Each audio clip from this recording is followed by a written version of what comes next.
Welcome to the IoT podcast. I am your host, Tom White. We are joined today by Remco Ploeg. Remco is the European IoT lead for Avanade. Avanade helps customers find innovative data, AI, and IoT solutions for their businesses. Remco is also the founder of the Azure IoT Community, which shares knowledge and challenges between partners and end customers. Remco, thank you very much for joining us today.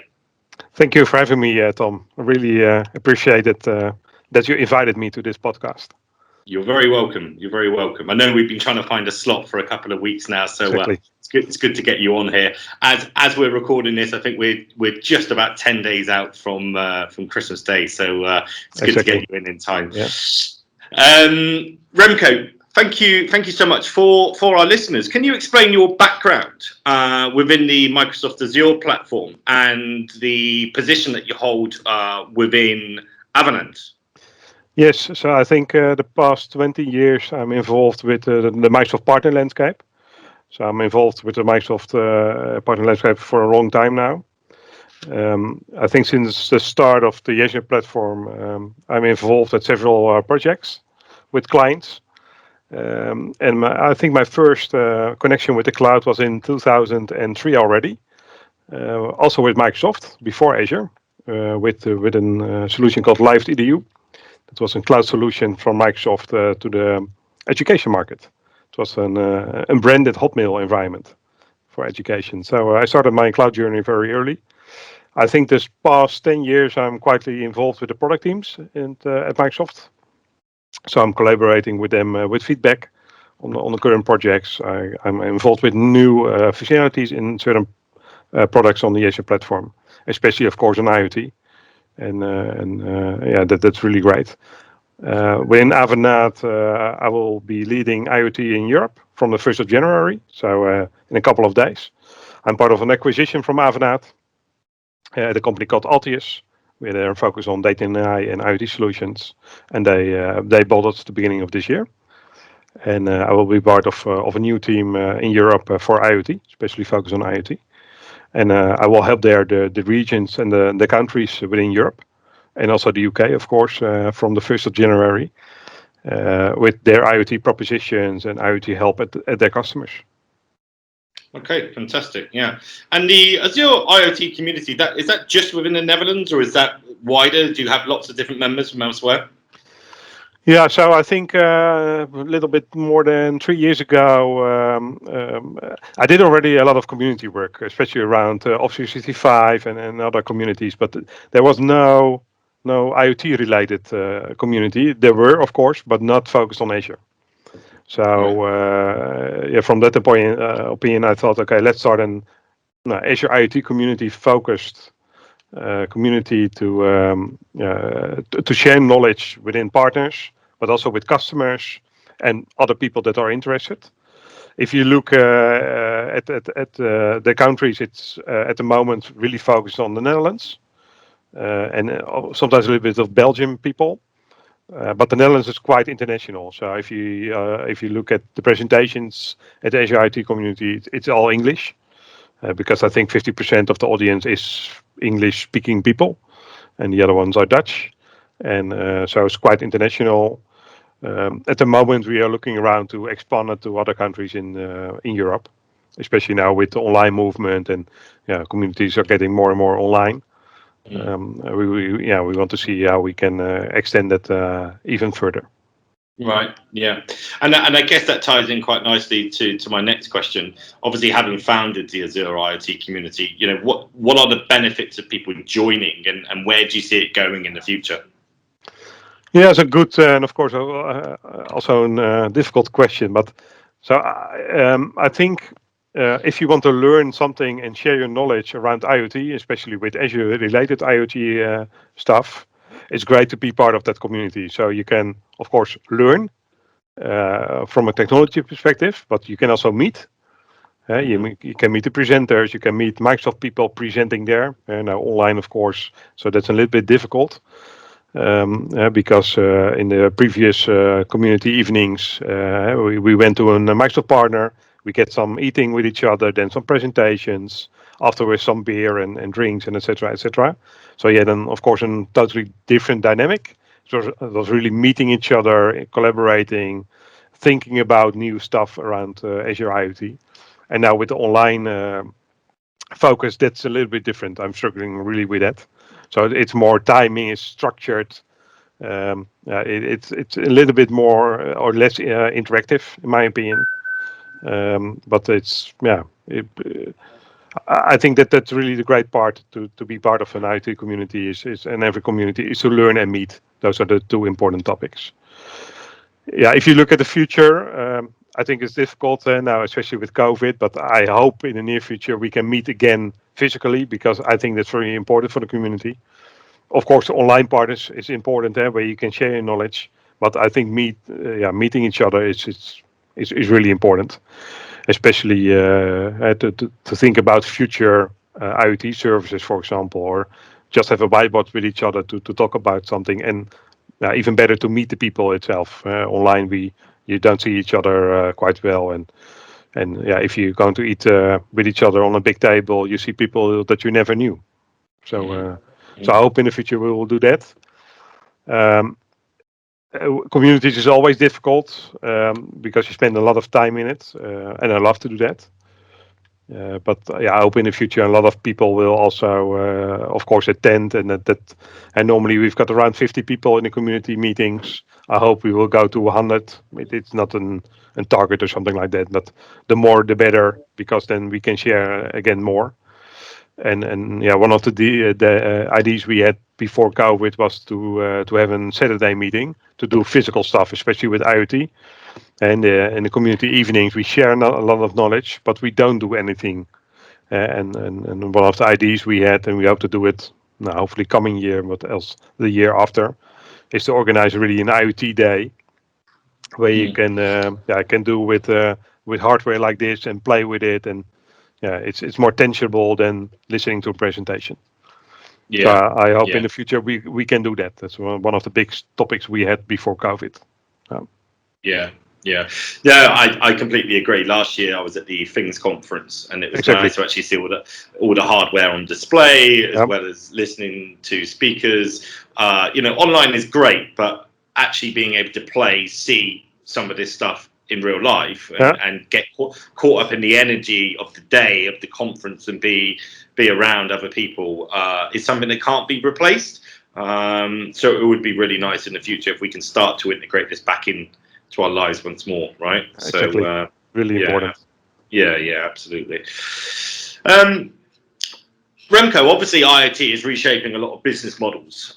In your opinion, why should businesses, both enterprise, small, medium, start to look to integrate IoT strategies into their supply chain? In your view? Yeah, I think it doesn't care if it's a small business or a big business. So I do projects in small businesses that have at least the same impact as in an enterprise implementation. So I think in every business, IoT can help their strategies, or even change their strategies and their business strategies. If you look especially at the supply chain, of course, where big companies like Maersk and others with container tracking, for example, give much more accurate information about your goods in the supply chain, for example. That's a quite easy one, but that have a big impact on the businesses in the supply chain. So I see a lot of changes there. But I think as every business and every sector, you have to look at IoT, because that can mean differentiator for your vertical or your sector. And it will give you another look on your business. Last year I did a project at a coffee company. They were selling coffee machines and beans, and they sell now coffee as a service. Of course, a simple example, but without IoT and especially in that business, because what is IoT? It's along there for 20, 30 years at least, with M2M, we call it before, and all kind of other terms. But the big thing now is it's affordable. It's quite cheap. We've got great connections, especially within the Netherlands. We've got LoRa-based devices, M2M, narrowband. We've got everything here. So for companies' supply chain, it's so easily to add a sensor to a container or something else, and then follow that sensor. And if you look at the benefits, that's of course a little bit difficult to say because it's more vertical focused there. So the benefit can of course be financial, that your supply chain is more efficient. But the other benefit, of course, is because you have IoT and you can track your container, for example. You can maybe get more customers because you have those insights, and your customers have those insights, and your competitor don't have that. So it can be a financial one, but also more a customer focused one with, okay, I like that product more because I can follow it much better and I know where my product is and stuff like that. Yeah. Coffee as a service, that sounds interesting. So we recently had, so we recently, seems that everything these days is as a service, right? We recently had a well-known chain here in the UK offer a £20 per month subscription service as well. Was it a similar model? Was that what you mentioned by coffee as a service in the Netherlands? So you pay a certain amount of euros per month, and for the coffee machine, including coffee machine and beans. And there's a gap on the beans, I think. So they expect something like that, but it's really in price per month. Yeah. Right. I see. And there's a sensor somewhere along the lines that when it runs short or something, it automatically triggers an update and a new delivery as such. Is that right? Yeah, that's exactly what we have built. So especially older coffee machines, they have no connectivity. And we have developed together with a supplier in Poland, and a small device that we can put in the coffee machine and extract the data from the coffee machine. So we know exactly how many beans went through the day, for example, or how many milk or chocolate or something like that. Yeah. Right. Okay. Interesting. Because of course your background, Remco, it was heavy in architecture, wasn't it? So you spent a lot of time. Yeah. So you're well versed with architecturing solutions and being able to put the sort of blueprint to roll this out as such. Yep. And for how long was that? Did you say sort of 15, 20 years as such before you got to your current position now? So I started my career 20 years ago. So I think solutioning, I think it's around 10 years, something like that, 10, 12 years. Yeah. And in the beginning I was engineer, developer, and moved away to consulting and then architecture. Yeah. And then everything in between. Yeah. And different roles. So sometimes I do a little bit of strategy at a customer, especially now with IoT. So how can IoT change your company? And sometimes I do also the solutioning. It really depends on the needs, and always, of course, together with the team. Yeah, sure. And that's a really interesting question here, because in your view, having obviously been an architect and worked in this for many years, what in your view makes a successful architect within a team environment? What are the sort of qualities that would set someone apart from someone else, especially in IoT architecture? So I think if you look more in general, it's communicate. That's number one. That is important, I think, in every role, by the way, but especially if you're in a role as architect or in a lead role at a client, and that's within the team and outside of the team.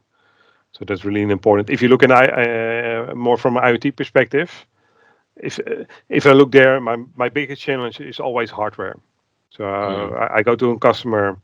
Sometimes they have already hardware and a supplier of that. And especially with IoT, it's a combination, of course, as you know, between hardware, connectivity, and platform. And if you only do the platform, as an architect, as an IoT architect, that's, in my opinion, not the right one. As an IoT architect, you should have knowledge about all three of them. And of course, you will have a focus, like myself, I've got a big focus on the platform side, because that's my history. But I know how it works on the device and connectivity side. And that's really important, because those two worlds are not the best connected yet, the platform and the hardware. And suppliers like Microsoft are putting a lot of effort into that to make that combination much better, with all kinds of SDKs on devices and a lot of support on all important chipsets like the ESP32 and others from a Microsoft perspective to bridge that gap, because that's always a big challenge. Yeah. So from my IoT architecture, of course, it's communication and consulting, etc. Those skills are really important. But if you look specific to IoT, the whole IoT supply chain, you really need to know how does that work. Yeah, absolutely. And you need to be creative, because especially with IoT, it's really different than email. You can think about other business models for your clients. So you have to be a little bit out of the box thinking, now maybe a visionary is a big word, but okay, if you go to a coffee company, what can we do with IoT? How can that business be changed because of this technology? Yeah, I think so. But I think the perfect example of that was to talk about the coffee as a service earlier, right? Being able to predict and accurately view changes in consumption by use of sensors, right? And it's gonna have such a long-lasting approach on many businesses, which is why IoT really touches on everyone and everything. Exactly. And eventually, probably we won't call it IoT anymore, because it will just be technology. It will just be what we do and what we live with. On that note, Remco, I'm always interested to find out, and I know this is a little bit off-piece, but I'm always interested to find out what people like yourself, thought leaders within the space, people that live, work, and breathe IoT, what are you most excited for in the future for IoT? What types of things do you believe we can get to with this, and what would you like to see come out of this, fourth industrial revolution, as people talk about it? Yeah, so I'm a big fan of digital twins, and I think that's quite related to IoT. Yeah, and we see now I think in the last quarter, 2 quarters, half a year, that digital twin is really getting up there. It's already there for years. It's the same like IoT, and years ago service buses and etc. But the hype is now over, and people are implementing digital twins of almost everything. I'm involved with ships, with buildings, with locks, with you name it. Well, the Port of Rotterdam was one of the largest, wasn't it? Digital twin initiatives of recent times. Yeah, and also as Avanade, we are doing a lot in that topic. And important with digital twin is a standard. So Microsoft is involved with the Digital Twin Consortium, so a worldwide non-profit organization to standardize the digital twins. And how do you communicate with digital twins, etc. So I'm looking very forward to the digital twin. The digital twin is growing up. Yeah, they're not baby anymore. They're going to the next step and next level, and already getting grown up now. And they're not there yet, but it's getting there. I think in the coming 2-3 years, and IoT will play an important part in that topic. And of course, for digital twin, IoT is not always needed. But if you look, for example, from Industry 4.0, if you look at manufacturing, and digital twin can play really a good act on, of course, having insights of that factory, but also things like simulations and how to make your processes more efficient, etc. And digital twin can play an important role in that. So that's my hope, and also my view on the coming 1 to 2 years, that the digital twin will be important part of IoT. Yeah. Okay. Yeah. Fantastic. Well, it'll be good to see what happens in the future with that, and I appreciate your views. I appreciate your time as well. So thank you so much for coming on, Remco. I know you're busy with the upcoming changes and your new position starting in January. Good luck from all of us. But we appreciate you coming on the show, and it was good to talk. Thanks for having me, Tom. Thank you very much. All right. You're very welcome. Thank you. Cheers. Thank you. Cheers.